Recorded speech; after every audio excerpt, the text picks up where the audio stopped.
Prvi prispevek ima namen prikazati, kako se lotevamo informatike tal oziroma izgradnjo talnega informacijskega sistema na inštitutu.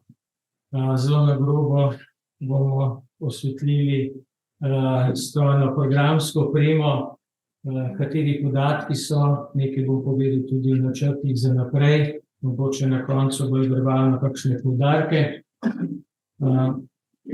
Kakorkoli, namen vzpostavitve tega talnega informacijskega sistema je seveda tisto, kar je po mojem osebnem mnenju neka težava v Sloveniji, skratka podatki tal, v katere veliko investira naša država, pa tudi v okviru EU-ja, se ne izgubljajo, se ne zbirajo, se slabo zbirajo na enem samem mestu, s tem tudi se enostavno niso uporabljeni, niso dostopni. Namen vzpostavitve tega sistema na Kmetijskem inštitutu je, da to zberemo, da dobimo dodatno moč na podlagi množičnosti podatkov in da smo tiste podatke, do katerih imamo dostop, tudi uspešno od sebe damo, da omogočimo dostop vsem različnim skupinam uporabnikov.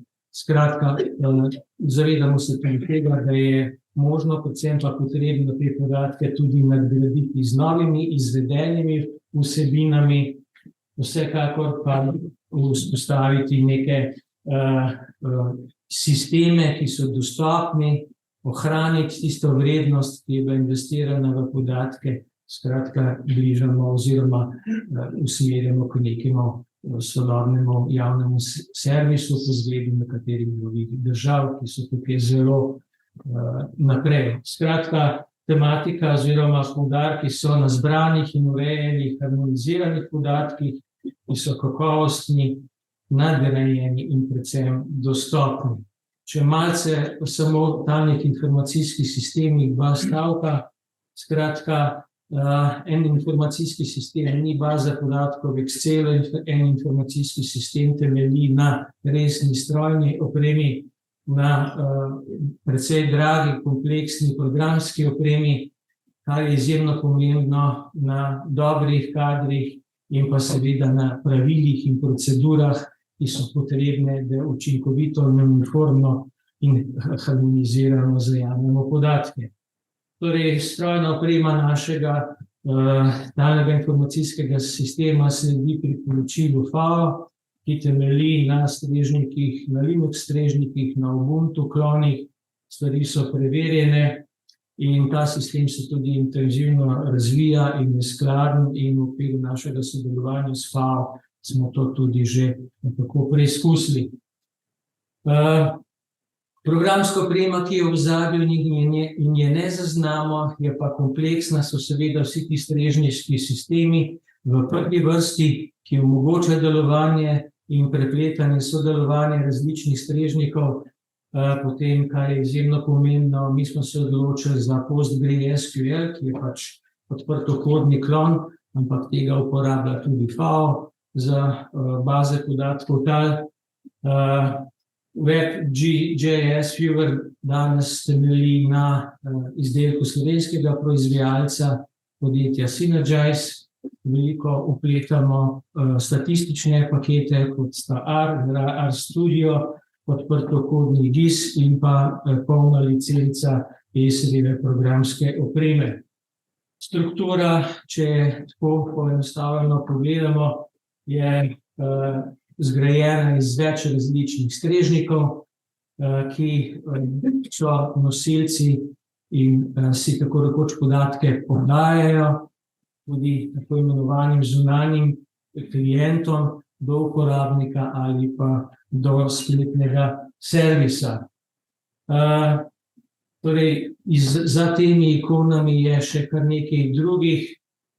Cel sistem je precej kompleksen, zelo dolgo časa smo porabili ob sodelovanju računalniških ekspertov, da smo optimizirali delovanje tega sistema, kar smo daleč podcenjevali na začetku.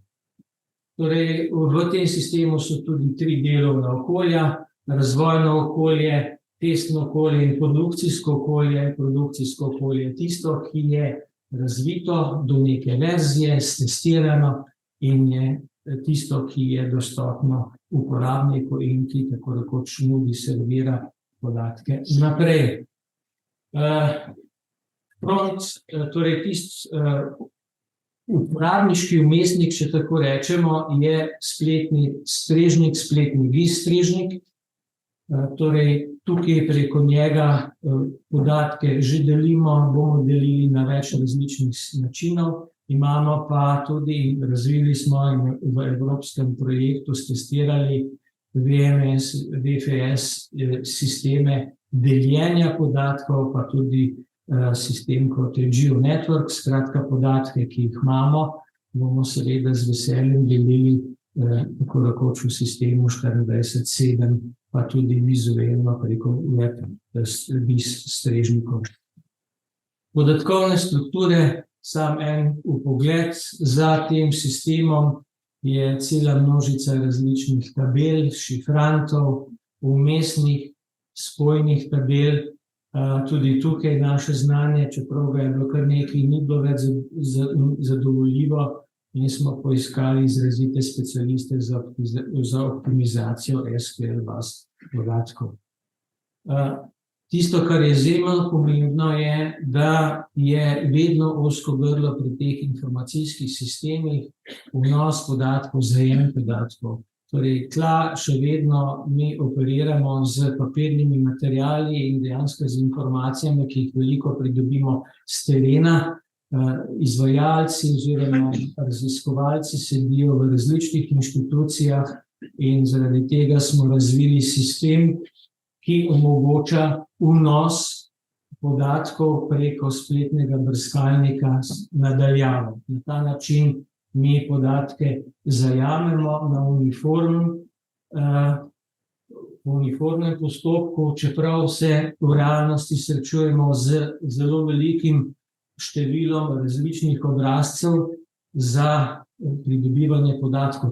Nekateri med njimi so tudi v zakonodaji, v uredbi. Imamo zdaj sistem, ki te informacije spravi v enotno bazo podatkov, kar se nam prvošče, da bi imeli množico baz, ki bi bili med seboj neskladni. Torej, gre za to, da s to aplikacijo, ki so razpršeni, jih spravimo v harmoniziran sistem in dejansko postanejo tudi strojno berljive. In s tem smo naredili eno zelo veliko in pomembno delo, ki je prej preprečevalo ustvarjanje teh skladnih baz podatkov. Torej, to, kar je zdaj na tej sliki, je en tak spletni vmesnik, ravno ta, ki omogoča in krmili uporabnika, da vpiše tisto, kar je na terenu spoznal in potem tudi poveže z analitskimi podatki. Jaz bom z veseljem odgovarjal še na kakšna podrobnejša vprašanja, so pa tudi kolegi, ki so te stvari razvijali in če jaz ne bom jih zaprosil, da vam odgovorijo. Skratka, teh vnosnih mask je veliko in vse so tudi prilagodljive. Nekateri rezultati, jaz verjamem, da vas bistveno manj zanima zgradba in delovanje tega sistema in kompleksnost, vendar je treba nekaj o tem povedati. Bolj zanima, kaj smo s pomočjo tega sistema že v teh nekaj letih pripravili. Torej, govorimo o tistem uporabniškem vmesniku, to je izrez zaslona spletnega portala e-tla, ta naša država. Je seveda, tu imamo možnost vizualizirati in priti do podatkov množice točk, terenskih raziskav, različnih kart, različnih modelnih rezultatov. Tole recimo so podatki kontrole rodovitnosti tal in gnojenja do leta 2006, ki smo jih prostorsko umestili na Kmetijskem inštitutu. Niso vsi laboratoriji, vsekakor je baza podatkov precej bogata in tudi historična, se temu reče. Zaloge talnega ogljika, recimo, ko zmerjamo vse podatke, ki so z drugimi podatki prostora imamo priložnost ustvarjati take karte, koliko imamo tam neorganske snovi v različnih zemljiščih Slovenije, ali kakšna je ocena stopnje erozije, ali kakšna je prepustni stal na vodovarstvenih območjih, skratka, kako usmerjati kmetijsko pridelavo v tem pomembnem prostoru, ki je v veliki meri nižinski. Seveda tudi se spustimo lahko na nivo posameznih zemljišč, posameznih genkov, in tukaj recimo je tudi vizualizacija kislosti tal posameznih zemljišč, s tem, da zadaj lahko podložimo tudi podatke pedološke karte, ki nam nekako predstavijo, kakšna je naravna kislost, in možno videti, kakšna so odstopanja, kako ljudje skrbijo za dovolj kalcija v tleh, in recimo še en drug del Slovenije, tja proti severu Gorenjske. Torej, dostop do teh podatkov je preko spletnega portala, ki ga bom predstavil v naslednji predstavitvi, in pa tam je tudi možnost podatke in modelne raziskave kot posamezne file, sklope podatkov tudi prenesti na računalnike. Torej, dostop je preko spletnega portala, o tem, kot rečeno, več kasneje. Jaz sem zelo hitel, ker sem v stresu, da ne bi bil predolg. Kot rečeno, vprašanja bodo še možna. Vseeno pa bi želel predstaviti tudi posadko, ki za tem sistemom stoji in na njem dela.